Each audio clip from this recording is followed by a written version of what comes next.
महाराज की जय। आता आपण ज्या दरवाजातून तुम्ही आलात ना इकडे, या दरवाजापासून समोर एक प्लॅस्टर केले बघा, आताची भिंत केलेली आहे, ही समोर आता केलंय. पण या प्लॅस्टर केलेल्या भिंतीच्या आतमध्ये हा पूर्ण वाडा आहे ना सर, हा छत्रपती शिवरायांचा प्रशस्त राहता राजवाडा, महाराजांचं घर आहे मेन. याच राजवाड्यामध्ये, शांत बस, याच राजवाड्यामध्ये महाराजांचा वाडा हा 32 फुटी उंच होता. किती फुटी? 32 फुटी लाकडी.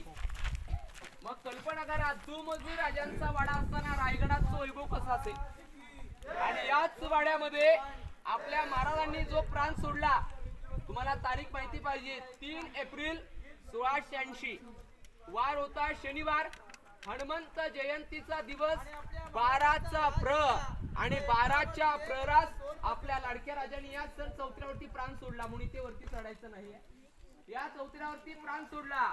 पण देहाची त्याला अग्नी इथून 1.5 किलोमीटर पुढे जायचं. शेवटला मंदिर सर्व तुम्हाला जगदीश्वराचं मंदिर आहे. आणि मंदिराच्या बाजूला व्हाईट आकाराचं घुमट आपल्या राजांची समाधी आहे. समाधी 1.5 किलोमीटर अंतरावरती आहे. का समाधी 1.5 किलोमीटर अंतरावरती? आपले राजे शंकराचे भक्त होते ना. महाराज पहाटे 5ला जगदीश्वर दर्शन झाल्याशिवाय स्वराज्याच्या कुठल्याच कामाला सुरुवात करत होती सर. म्हणून समाधी 1-1.5 किलोमीटर अंतरावरती आहे. महाराजांचं आयुष्य किती वर्ष आहे? फक्त 50 वर्ष आहे. आताचे 50 वर्ष आपले पाहिले तर 20 वर्षाचं आपलं शिक्षण आहे. उरलेला माणूस 30 वर्षामध्ये मनासारखं घर देखील बांधू शकत नाही, कारण की आपण समाधानी नाही. महाराजांनी 50 वर्षामध्ये एवढे सारे किल्ले जिंकले, पण कुठल्याही गडावरती महाराजांचं नाव नाहीये. फक्त एकच नावाची पाटी रायगडावरती आहे, ज्याने हा किल्ला बांधला. आर्किटेक्ट कोण होते? हिरोजी इंदुरकर. जर विचारलं तुम्हाला रायगड कुणी बांधला, हिरोजी इंदुरकरांनी बांधला 14 वर्षामध्ये.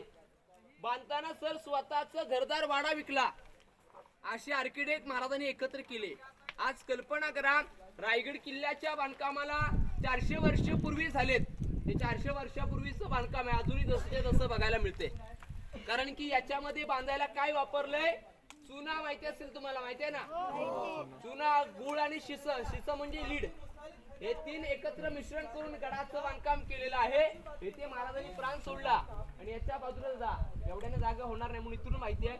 समोर ती दगडामध्ये पॅक केले ना, ती महाराजांचं स्नानगृह आहे. बाटप, आंघोळीची जागा ना, न्हाणीघर म्हणतो आपण. असं इथे प्राण सोडल्यामुळे वरती चढायचं नाही. आता आपण सगळ्यांना खलबतखाना पाहायचंय. खलबतखाना म्हणजे काय?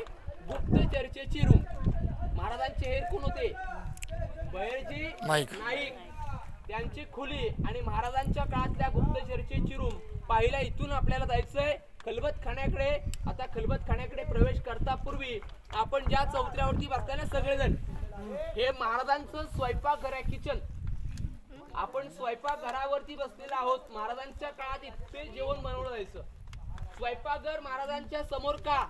प्रश्न पडला ना तुम्हाला. इथे महाराज राहायचे, मग महाराजांच्या समोर स्वयंपाकघर का? वाढत्या काळात विषबाधा होतील ना.